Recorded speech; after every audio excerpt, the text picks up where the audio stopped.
Bapak Ibu sekalian, saat perintah puasa itu diturunkan, hal pertama yang disampaikan oleh Nabi Sallallahu Alaihi Wasallam kepada para sahabat beliau pada masa itu dan berkelanjutan sampai kepada kita saat ini adalah menerangkan diantaranya tentang keutamaan Ramadan, untuk menjawab sekaligus mengentaskan hoaks yang pada saat itu dibangun oleh orang-orang Yahudi yang tinggal di Madinah. Jadi ketika mereka mengatakan orang Islam tuh nggak punya puasa, ikut kita, ini puasa yang hebat, puasa yang bagus, dijawab oleh Allah, turunlah perintah, ya ayyuhalladzina amanu kutiba alaikumus syiyam kama kutiba alal ladzina min qablikum la'allakum tattaqun. Setelah itu apa yang terjadi? Buka Sahih Al-Bukhari, kitab yang ke-30, Kitabus Shaum, posisi hadis yang nomor yang kedua di topik ini, riwayat dari Talhah bin Ubaidillah radhiyallahu taala anhu, qala Rasulullah sallallahu alaihi wasallam. Perhatikan, ini kalimat pertama yang disampaikan Nabi menyambut kewajiban puasa.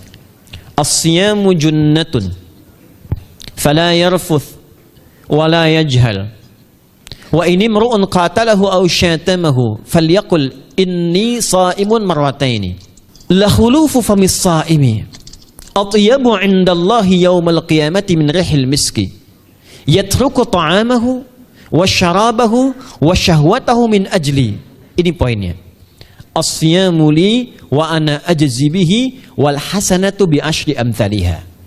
Kata Nabi, puasa kita ini yang kita tunaikan spesial, beda dengan yang lainnya. Jadi ketika Yahudi mengatakan puasa kami ini puasa yang hebat, yang bagus, yang diikuti oleh umatnya Muhammad sallallahu alaihi wasallam, turun ayat, komentar Nabi pertama apa?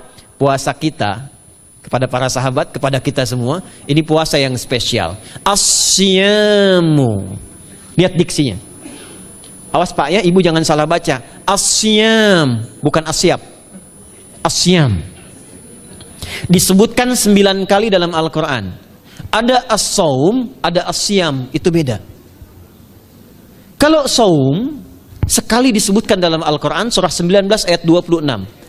Saum itu masih umum, kata umum untuk menunjuk kata imsak, menahan secara umum. Bisa berarti puasa yang ada ketentuan aturan, bisa berarti menahan secara singkat. Apa saja yang bersifat menahan, itu saum namanya. Contoh Sayyidah Maryam misalnya, beliau masih makan. Ya, ayat 24, 25 itu masih makan. Goyangkan pohon korma, jatuh kormanya, makan kormanya. Mau minum, ambil airnya, minum. Masih makan, masih minum. Cuman diminta untuk saum. Apa saumnya? Inni nadhartu lirrahmani sauma falam ukallimal yauma insiya. Jangan bicara pada siapapun. Kamu dituduh, kamu berzina, jangan jawab. Biarkan bayinya yang bicara, dan itu mukjizat pertama untuk Isa alaihi salam. Itu nanti dimulai di ayat 31 sampai 33 di surah Maryam, surah 19. Tapi beliau diperintahkan saum. Saumnya apa? Jangan bicara. Jadi kalau bapak masih makan, masih minum, cuman gak mau bicara dulu sama ibu, itu saum. Mau kemana Bi? Kok gak jawab? Kenapa gak bicara? Sedang saum. Saum apa? Gak mau bicara sama mama. Itu bicara, contoh. Itu saum. Kalau siam, 9 kali disebutkan dalam Al-Quran, itu khusus, spesifik. Ada aturannya, ada ketentuannya, nggak boleh sembarangan, nggak bisa kemudian seenak kita melakukannya. Ada ketentuan yang dibuatnya dan itu harus diikuti. Begitu diikuti, maka keagungan dan keistimewaan ibadah itu akan dilekatkan pada pelakunya. Dan menariknya, perintah puasa itu ketika turun ayatnya Al-Baqarah 183, kalimatnya bukan menggunakan saum tapi siyam. Ya ayyuhalladzina amanu kutiba alaikumus.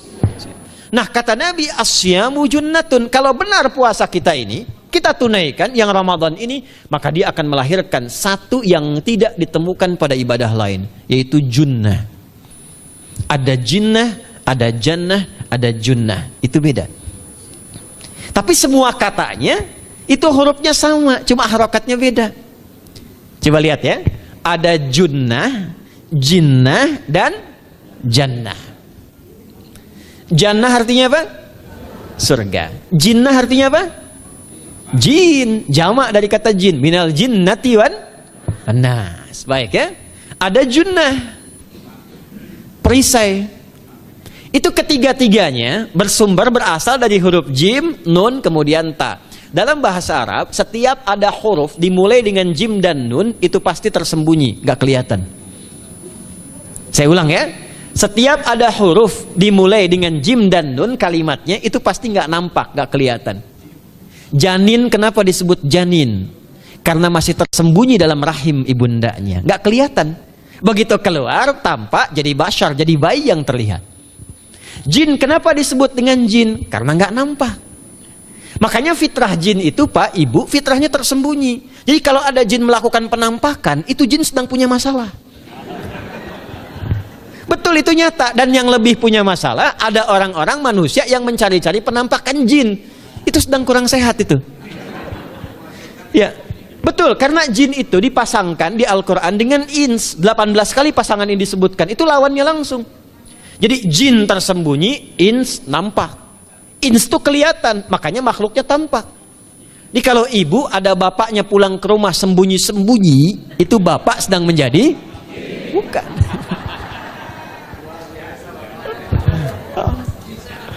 Kalau ibu sembunyi-sembunyi nyari dompet bapak, ibu sedang menjadi jin. Itu langsung pasangannya 3 itu. Ins itu seakar dari kata anisa, halus, lembut. Jin kasar, makanya disebut jin. Karena itu jarang ada orang kemasukan jin jadi lembut, tidak ada.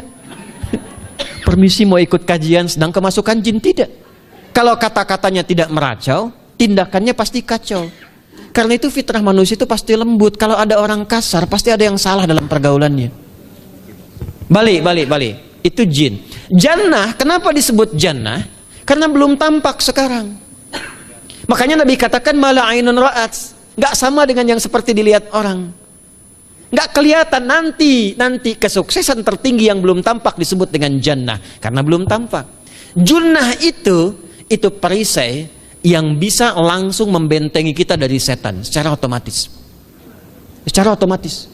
Tapi nggak kelihatan. Karena itu kenapa ujung puasa disebut la'allakum tatakun. Tatakun itu dari kata takwa. Takwa itu dari kata wikoyah. Wikoyah itu artinya perisai. Nah, perisainya tidak tampak dalam diri kita. Tapi kalau terbiasa menunaikan ibadah puasa ini, kata Nabi, yang pertama kali akan terjadi pada orang yang puasanya benar, dia akan mendapatkan perlindungan berupa perisai dari Allah, hasil dari latihan puasanya yang dapat membentengi dia dari setan. Jadi ciri khas puasa Ramadan itu kalau sukses ditunaikan, itu akan terjauh dari godaan setan. Setan itu provokator yang memang hanya mengarahkan pada keburukan. Jadi dia nggak kenal benar. Lawannya malaikat. Malaikat nggak kenal salah, Pak.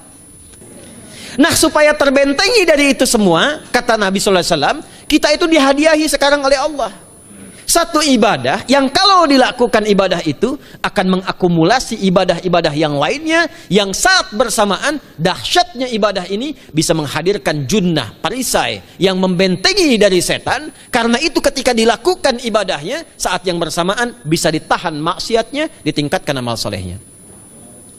Setan kan ngajaknya pada yang salah kan? Malaikat ngajak pada yang soleh. Ramadan itu keutamaannya kalau sudah tiba Ramadan, itu selalu kita terdorong pada yang soleh dan tertahan untuk yang salah. Itu hebatnya puasa Ramadan. Kalau nggak percaya silahkan Pak Ibu sekalian. Cuman Ramadan yang saat datang waktunya bisa menghentikan orang berbuat maksiat. Nggak percaya cek. Orang yang punya sifat marah semarah-marahnya, itu saat Ramadan bisa berhenti marah. Buka jam 6 kurang seperempat ada yang provokasi. Dia bisa tahan marah tuh, istrinya bingung, tumben Pak nggak marah, entar habis maghrib. Bisa ditahan. Orang dusta bisa nggak dusta. Dan saat yang bersamaan, teman-teman sekalian, Bapak Ibu, itu bisa terdorong berbuat meningkatkan amal soleh. Sekarang kita keluar dari sini, ada yang minta, belum tentu dikasih. Nanti Ramadan tiba, sudah nyatet berapa yatimnya, berapa du'afanya. Amal soleh naik. Sekarang ada orang ketinggalan sholat fardu terlambat masih biasa. Ramadan ketinggalan sunnah itu gelisah. Betapa ibu-ibu para pejuang yang sangat luar biasa itu berjuang memperebutkan saf pertama setelah maghrib untuk menaruh sejadah. Nah, ini pelakunya nih. Tapi itu hebat, Bu. Saya tanya ibu kalau berjuang naruh sejadah setelah maghrib atau bahkan sebelum maghrib, itu sejadah disimpan di saf itu untuk ngejar sholat apa? Tarawih, bukan isanya. Saya tanya pada ibu, tarawih itu hukumnya sunnah atau wajib? Sunnah. Ramadan itu jangan kan yang fardu, ketinggalan sunnah bisa gelisah. Itulah Ramadan. Dan pada saat itulah ketika amal soleh dikerjakan, amal salah ditinggalkan, datanglah junnah, itu perisai yang mengikat setan. Itu yang dimaksudkan di hadis Muslim. Di topik yang ke-13 namanya Kitabus Syiyam. Hadis yang pertama dari sahabat Abu Hurairah. An Abi Hurairah radhiyallahu ta'ala anhu, anin Nabi sallallahu alaihi wasallam qala, "Idza jaa Ramadhanu." Redaksi yang pertama. Redaksi yang kedua yang bintang 3 di bawahnya. "Idza kana Ramadhanu." Redaksi ketiga yang bintang 4 di bawahnya. "Idza dakhala Ramadhanu." Muhammadiyah itu harus tahu dalil. Tahu dalil tuh, ya. Idza jaa Ramadhanu, idza kana Ramadhanu, idza dakhala Ramadhanu, futtihat abwabul jannati aw abwabur rahmati. Wa ghulliqat abwabun nari aw abwabu jahannam. Wa sulsilatis syayatinu aw sufidatis syayatin. Ini maknanya. Kalau Ramadan sudah tiba, kata Nabi, maka dibukakanlah pintu-pintu surga. Para ulama berbeda pendapat dalam tafsir tentang hadis ini. Pintu-pintu surga ada yang mengatakan real dibuka. Ada yang mengatakan dengan penafsiran metafor. Pintu surga itu pintunya lewat amalan. Ada 8 pintu surga kata Nabi dalam hadis yang lain, ya. Fil jannati thamaniyatu abwabin fiha babun yusamma ar-rayanu la yadkhuluhu illa as-shaimun fa idza dakhaluhu ughliqa. Di surga itu ada 8 pintu surga. 8 itu ternyata di hadis lain pintunya semua amal soleh. Ada pintu sholat, pintu puasa namanya ar-rayyan, ada pintu sedekah, pintu zakat, pintu haji. Jadi kita itu sekarang fastabiqul khairat. Kenapa ada moto fastabiqul khairat? Itu kan diambil dari Al-Baqarah ayat 148. Siapa yang pengen memburu surga, buru di amalannya. Mungkin nggak semuanya bisa dikerjakan. Kalau tidak semuanya, ambil salah satu yang paling disukai, konsisten di situ. Walikulli wijhatun huwa muwalliha. Setiap orang pasti punya kecenderungan untuk beramal. Ada yang senang puasa, ada yang senang tahajud, ada yang senang sedekah. Fastabiqul khairat, silahkan berburu, berlomba untuk mengerjakan apa yang disenangi itu. Itulah pintu surganya. Nah, saat Ramadan, semua pintu surga itu dibuka, Pak. Makanya kita senang kerjakan, sholatnya meningkat, sedekah meningkat, ngaji Quran meningkat. Saat yang bersamaan pintu neraka ditutup. Ada berapa pintu neraka? Ada berapa? Kalau pintu surga berapa tadi? 8. Hadisnya jelas, sahih dalilnya. Pintu neraka berapa? Bukan. Pilih. 6 atau 8? Yang 6 angkat tangan. Bukan 6, bukan 8, 7. Dalilnya apa? Dalilnya Quran surah Al-Hijr, surah ke-15. Ayat ke-44. Surah ke-15 Al-Hijr ayat ke-44. Neraka ada 7 pintu. Dan dalam setiap pintunya nanti ada 19 malaikat yang menjaga. Alaiha tis'ata asyar. 7 pintu ini khusus Ramadan ditutup. Dan hati-hati, nama neraka itu ada 2 nanti. Neraka yang membakar, ini mungkin jadi baru informasinya bagi sementara orang. Neraka yang membakar dan neraka yang membekukan. Jadi ada 2 sifat. Saya ulang ya, neraka yang membakar dan neraka yang membekukan. Yang membakar disebut dengan Jahannam, yang membekukan disebut dengan Zamharir namanya. Zamharir. Jadi kalau ada orang masuk neraka, itu cuma 2 pilihannya, dibekukan atau dibakar. Jelas ya? Makanya kita dikasih pendahuluan, ada musim panas, musim dingin. Supaya merasakan, nih orang musim dingin nih pakai lapisan-lapisan baju. Musim panas cari pendingin. Kamu sekarang cari pendingin, kata Allah, di neraka nggak ada AC. Kamu sekarang pakai berlapis-lapis, di neraka beku. Jahannam itu nama apinya. Jadi nar yang membakar itu nama apinya Jahannam. Jahannam itu nama apinya. Untuk membedakan dengan api yang ada di dunia dan api yang bahan bakarnya jin dan setan saat diciptakan. Setan itu dicipta dari api. Ya, setan kan asalnya dari iblis. Iblis dari jin. Setan Al-Baqarah ayat 36. dari iblis, Al-Baqarah 34. Iblis dari jin, Quran surah Al-Kahf ayat 50. Kana minal jinni fafasaqa an amri rabbi. Jin dari api yang menyambar-nyambar, Quran surah 15 ayat 27. Wal janna khalaqnahu min naris samum. Karena narnya narus samum, maka apinya mesti beda. Karena itulah nanti nerakanya yang membakar disebut dengan jahannam. Pintunya 7, namanya banyak. Ada sa'ir, ada lava, ada neraka hutamah. 7 pintu, besarnya disebut dengan jahannam. Khusus Ramadan tutup. Ramadan tutup. Wasulsilati syayatin. Setan itu dibelenggu, diikat rapat. Bagi orang yang mau puasa, benar. Awas hati-hati. Bagi orang yang mau puasa, benar, karena itu kalimatnya asyamu junnatun. Kalau benar puasanya, metafornya amalan dia bisa mengikat setan. Tapi kalau puasanya nggak benar, tetap digoda juga. Makanya jangan heran, walaupun Ramadan tetap kotak infak ada yang hilang, sendal ada yang hilang. Karena puasanya bukan siam, puasanya saum. Sedangkan diksi Nabi yang mengatakan asyamu junnatun.